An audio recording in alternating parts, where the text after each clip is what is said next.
If the misery of the poor be caused not by the laws of nature, but by our institutions, great is our sin. Ignorance more frequently begets confidence than does knowledge. It is those who know little, and not those who know much, who so positively assert that this or that problem will never be solved by science. The very essence of instinct is that it's followed independently of reason.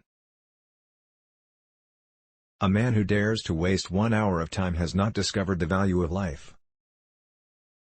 A man's friendships are one of the best measures of his worth. I love fool's experiments. I am always making them. I cannot persuade myself that a beneficent and omnipotent God would have designedly created parasitic wasps with the express intention of their feeding within the living bodies of caterpillars. Animals, whom we have made our slaves, we do not like to consider our equal. A scientific man ought to have no wishes, no affections, a mere heart of stone. The highest possible stage in moral culture is when we recognize that we ought to control our thoughts. I have called this principle, by which each slight variation, if useful, is preserved, by the term of natural selection.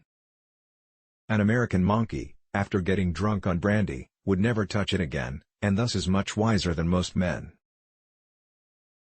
At some future period, not very distant as measured by centuries, the civilized races of man will almost certainly exterminate, and replace the savage races throughout the world.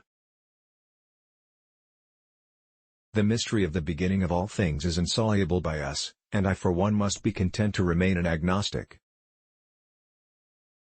To kill an error is as good a service as, and sometimes even better than, the establishing of a new truth or fact.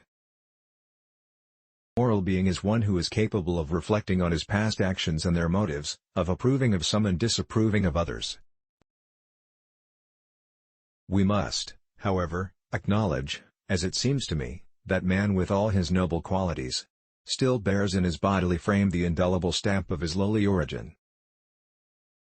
I have tried lately to read Shakespeare, and found it so intolerably dull that it nauseated me. These facts are highly injurious to the progress of science, for they often endure long, but false views, if supported by some evidence, do little harm, for everyone takes a salutary pleasure in proving their falseness.